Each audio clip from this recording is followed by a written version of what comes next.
Hello, it's great to be with you again. Welcome to Bring It On. I am Ambrose Ezewani.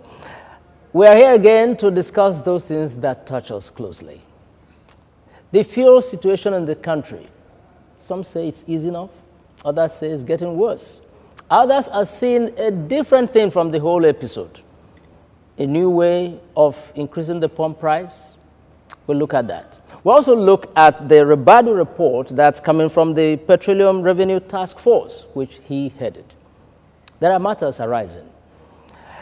Remember, you can join us on our social networks, www.yokos.com/bringitonlp and www.facebook.com/bringitontvshow. Join me in welcoming a social commentator, Ribadu Show-me. Welcome to Bring It On. Thank you very much. I'm pleased to be here. And I also have Achike Chude, a public affairs commentator. Welcome to Bring It On. It's always a pleasure. Thank you. The fuel situation. Maybe when we open the lines, you tell us how it is like in your own area. But in many areas, people are complaining that they are still buying fuel for more than 97 naira as recommended. Well, there are reports too that in some petrol stations, you can get them for 97 naira. But there's always a long queue. And there is the interpretation that this might just be the back door of introducing a new pump price. But let's look at this, Chide and Show-me. What do you make of the situation we have now? You know, government has said it's based on or a result of hoarding or panic buying. What's your assessment? I don't think the government is correct totally in that aspect. Something led to a scarcity, and the scarcity led to hoarding.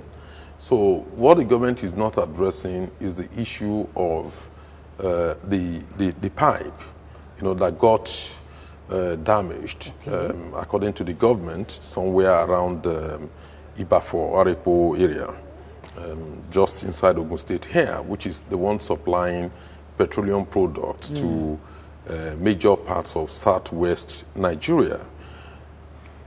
Right, let's assume that that pipeline that got busted could explain the scarcity of fuel in some parts of southwest Nigeria.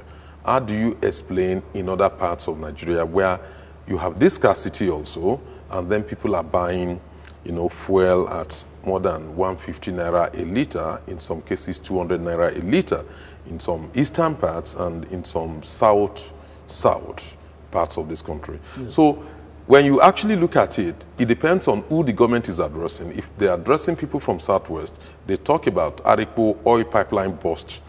Then if they are talking to other parts of the country, they talk about people, you know, hoarding petrol, creating artificial scarcity. So in reality, we are back to where we used to be. What the government seems to have forgotten is that this is not new to us in this country. Even when petrol was 65 naira a liter, each time government decides to increase pump price, the price of petrol, you know, pump price, what you see is that we then experience one form of artificial scarcity.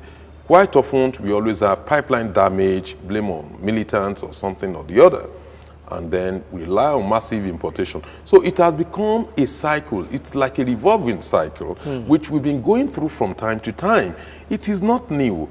The only explanation for it is that government wants to increase the price of the pump price of petrol. Okay. Today, what's your take? Well, we've seen this too many times in the past, and like you said, it's nothing new. It's just that it's one more, you know, situation where people's lives are made more difficult. Because, of course, we cannot overemphasize the importance of energy, because this in its own is a form of energy, you know, for the entire country, for, you know, human activities in Nigeria. And again, I think what comes to my mind really is the fact that the first year or so after Yar'Adua died and Jonathan, the president, took over from Yar'Adua as president of this country, I talked with a few people who felt that Jonathan has been able to do what most other presidents have not been able to do in terms of making fuel available in virtually every part of the country. But most importantly, you know, it was being sold at the pump price. In fact, in the whole of the East, for a very long time, it remained constantly at 65 naira, and parts of the North, the same thing. And that was a feat, a remarkable feat by Nigerian standards, because over the years, you know, what we have seen, you know, at the pump price has been a distortion of prices, which was also clearly an indication of a lack of government or lack of governance, because the petroleum price is one thing that the federal government is really involved in. And so they have been involved in the fixing of this pump price. Forget about the story on deregulation and so on, you know. So the fact that we have gone back to the bad old days is clearly shows that there is something terribly wrong in the system, and that the government should know, because the government knows what it did to ensure that there was fuel available everywhere in every part of the country. Yes. And that they were being sold at the same price in virtually every part of the country. So if there is a break, you know, in transmission, if I will use that expression, then again the government would know. And then if the government knows, then the government will do something about it to ensure that that anomaly, you know, is corrected.